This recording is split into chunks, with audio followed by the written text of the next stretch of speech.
योगी आदित्यनाथ ने एक लकीर खींच दी, ना किंतु ना परंतु, और एक एक दो दो गिना के ने उन्होंने कहा भाई जो भी आक्रांता हैं उनका यशोगान करेगा वो राष्ट्रद्रोह का, देशद्रोह का अपराधी होगा। यानी इस यशोगान को अभिव्यक्ति की स्वतंत्रता का चद्दर हासिल नहीं होगा कि वो चद्दर ओढ़ के झाड़े रहो कलेक्टरगंज। अरविंद सिंह जी, मेरे पास है प्योर पाव भाजी का मसाला, प्योर पाव भाजी मसाला, पाव भाजी को टेस्टी बना डाला, सबका राजा आल प्योर मसाला। प्रायोजक हैं cancer healer centre, a new beginning. देखिए अमिताभ जी, योगी आदित्यनाथ जी ने बिल्कुल सही कहा है। भारत पर जिसने आक्रमण किया है, भारत का जिसने मान मर्दन किया है, उसका जय जयकार इस देश में कैसे हो सकता है? और जो व्यक्ति भारत पर आक्रमण करने वाले का जय जयकार करे उसको देशद्रोही कहना चाहिए, और देशद्रोही के खिलाफ वो सारी धाराएं लागू करना चाहिए जो देशद्रोह के लिए बनी है। मैं बड़ा आश्चर्यचकित हूं, आपने बताया सलार गाजी का कब्र बना हुआ है बहराइच में। अब सलार गाजी कौन था? सलार गाजी एक विदेशी था, तुर्क का रहने वाला था। उसने भारत पर आक्रमण किया और अफगानिस्तान होते हुए, राजस्थान होते हुए उत्तर प्रदेश में आया, सैकड़ों दुनिया भर का युद्ध किया, हजारों लोगों का कत्लेआम किया, और जब वो बहराइच में पहुंचा तो वहां पे राजा सुहेल देव ने 2033 में उसके खिलाफ लोहा लिया और उस युद्ध में मारा गया। आप बताइए, भारत के भूमि पर किसका यशोगान होना चाहिए? सुहेल देव का यशोगान होना चाहिए या सलार गाजी का होना चाहिए? मुझे लगता है अटल जी ने जो लिखा है ना कि दूध लजाते लाज न आती, अपनी माँ को माँ कहने में फटती छाती, घोर पतन है। अमिताभ जी, ये घोर पतन है जिसने भारत माँ पे हमला किया है, जो भारत का खलनायक है। आज केवल वोट के लिए समाजवादी पार्टी शिवाजी का उदाहरण दे रही है और गाहे बगाहे एक तरह से महिमा मंडन कर रही है। मुझे तो लगता है कि समाजवादी पार्टी हो या कांग्रेस हो, कोई भी हो, जिसने भी सलार गाजी का महिमा मंडन करने दिया है उसको बड़े मन से स्वीकारना चाहिए कि हमसे गलती हुई है। भारत के भूमि पर सलार गाजी जैसे लोगों का महिमा मंडन नहीं हो सकता है। पार्टियां बनती है, बिगड़ती हैं, सत्ता में लोग आते हैं जाते हैं, लेकिन विदेशी आक्रमणकारियों का महिमा मंडल भारत के भूमि पर स्वीकार्य नहीं होना चाहिए किसी भी कीमत पर। हाजी नाजिम साहब, वही प्रश्न कि उत्तर प्रदेश की सीमा रेखा में किसी भी आक्रांता की महानता का गायन संभव नहीं होगा। ठीक, कहानी कहीं से ढूंढ के लाओ, लेकिन अब संभव नहीं, क्योंकि मुख्यमंत्री ने कहा कि इसको मानेंगे हम कि ये राष्ट्र का के खिलाफ युद्ध द्रोह है, राष्ट्र का द्रोह है, देश का देशद्रोह है।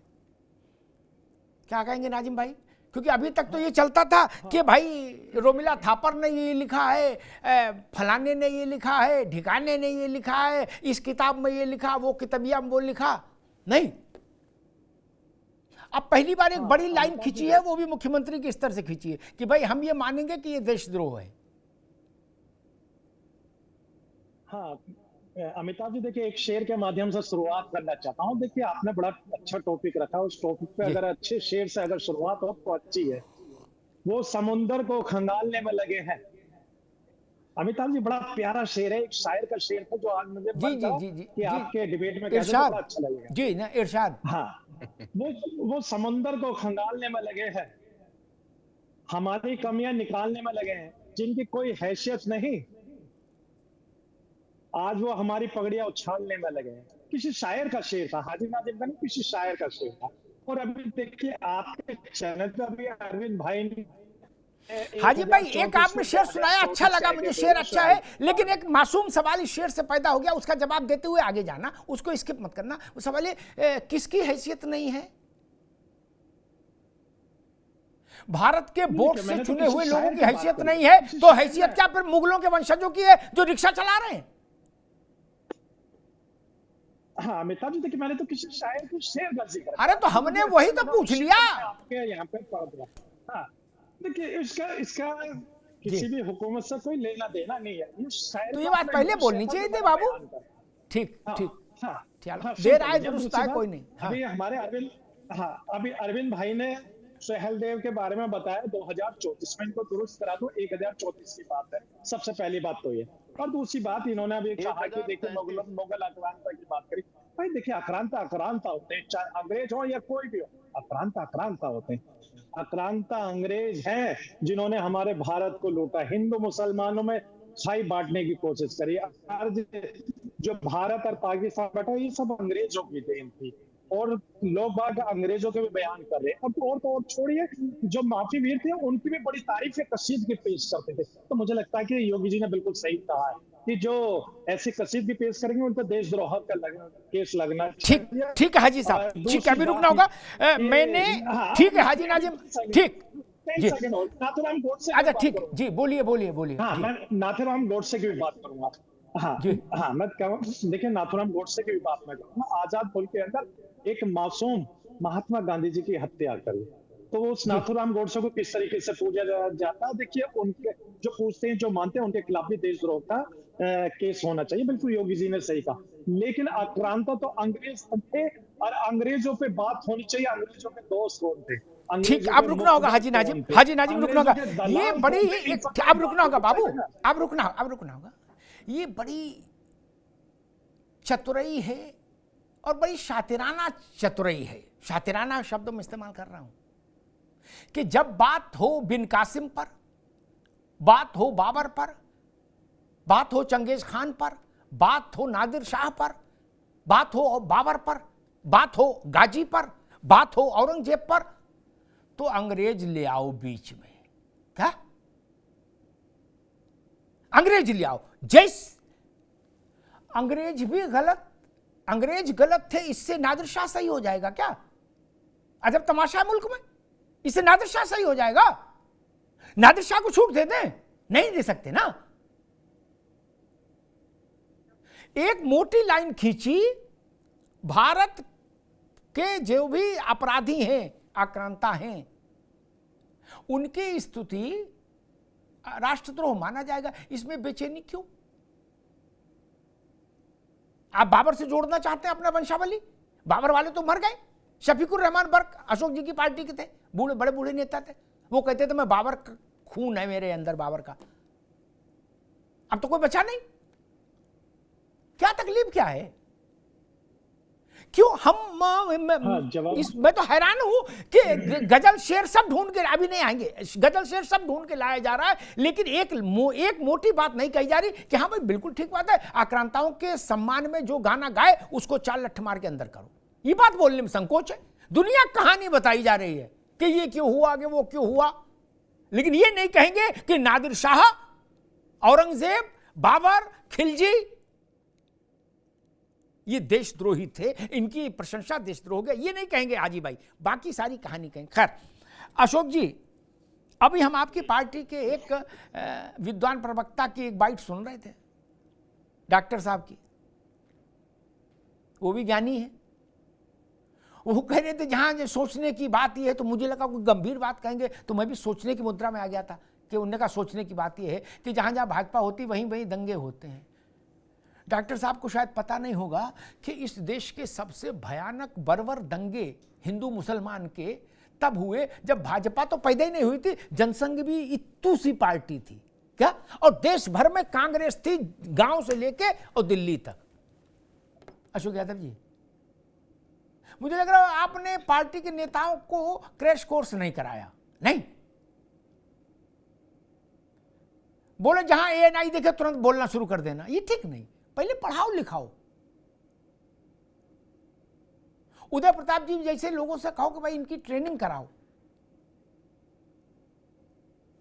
अशोक जी, देखिए अमिताभ जी, हम लोग आपने एएनआई की बात किया, मैं बीच में से एन हटा दे रहा हूं, मैं एआई की बात कर रहा हूं।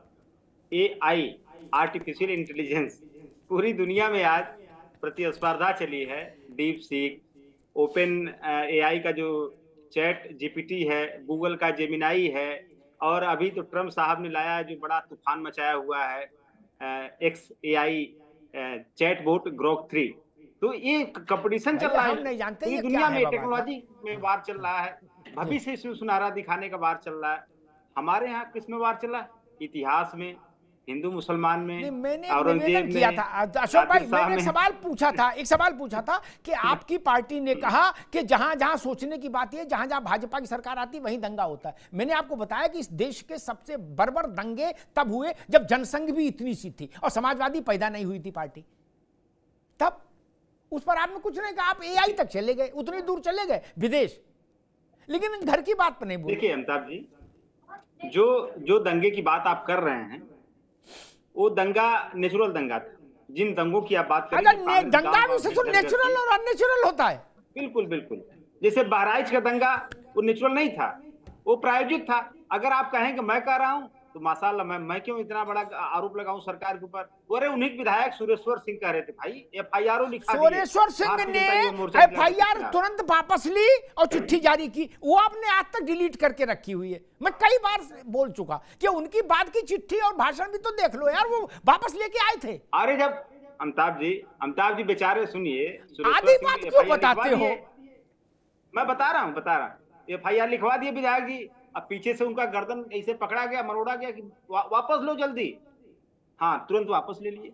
ये सब कहानी तो हम लोग जानते हैं। देखिए बात आपने अशोक जी, दंगों की, अशोक बहराइच जी, दंगा, आपकी बात वैसी है, संभल दंगा, एक मिनट भैया, आपकी देश बात में, वैसी है पूरे जैसे हिंदुस्तान में कहा दंगा। जाता है, अशोक भाई एक मिनट, जैसे कहा जाता अहिंसा परमो धर्मः, इतनी बात हम लोग कोट करते हैं क्या? इसके आगे और कुछ कहा गया है, वो जानबूझकर डिलीट कर देते हैं क्या? हमारे ऋषि ने ये थोड़े ने कहा था आप कायर हो जाओ, लेकिन हम सबने झाल बजाया अहिंसा परमो धर्म, उसके आगे की बात ही नहीं की। जैसे अभी आपने बहुत सुविधाजनक ढंग से एक विधायक की एफआईआर को पकड़ के रखा, वो एफआईआर वापस ले आया, उसने पश्चाताप किया सार्वजनिक मंच पर, वो आपने कहा नहीं वो डिलीट कर दिया। अरे वो नहीं जी अशोक जी। हाँ, जो मैं वही कह रहा था कि आपने जो दंगे की बात की, और जो दंगा होता है, क्लैश होता है, जब से सभ्यता, इंसान की सभ्यता जब से आई है, तब से अपराध भी साथ साथ आया है। ऐसा कोई नहीं कह सकता। और हर सरकार में कुछ न कुछ होता है इस तरह का। अपराध शास्त्र आप पढ़ लीजिए, हर युग का, उसमें आपको अपराध मिलेंगे। लेकिन एक अपराध होता है, हो जाता है, एक अपराध जानबूझ के कराया जाता है। तो भारतीय जनता पार्टी आरएसएस जब से अस्तित्व में आई, तब से ये सब चीजें एआई से भी तेज कराती हैं। आप देखिए, आपने अपने टीजर में चलाया माननीय योगी जी का बयान, मैं बड़ा खुश था उनके बयान को सुन के, कि आक्रांताओं की कोई महिमा मंडन करेगा उसके ऊपर देशद्रोह की धारा लगाई जाएगी। मैं पूछता हूं एक छोटा सा सवाल, क्या सावरकर जी के ऊपर देशद्रोह आप तो है नहीं दुनिया में, क्या उनके नाम के आगे देशद्रोही सावरकर लिखने की हिम्मत है योगी सरकार के अंदर? क्योंकि देश के सबसे बड़े आक्रांता अंग्रेज थे, और उन्हीं अंग्रेजों की दलाली सावरकर जी ने किया था, और 60 रुपया पेंशन के साथ मासिक। उन सावरकर के नाम के आगे अगर योगी सरकार देशद्रोही शब्द लिख दे, क्योंकि अब तो है नहीं दुनिया में वो, तो हम लोग मान लेंगे कि आक्रांताओं के ऊपर सरकार सख्त है। जी आक्रांताओं के ठीक है नाम अशोक भाई, पर ठीक 80 भी ठीक करने की मंशा हम लोग ठीक पूरी है, नहीं होने देंगे अमिताभ जी। ठीक है, ये आक्रांताओं के नाम पर 80 भी ठीक है अशोक जी। मेरे पास है प्योर पाव भाजी का मसाला, प्योर पाव भाजी मसाला, पाव भाजी को टेस्टी बना डाला, सबका राजा आल प्योर मसाला। प्रायोजक हैं cancer healer centre, a new beginning.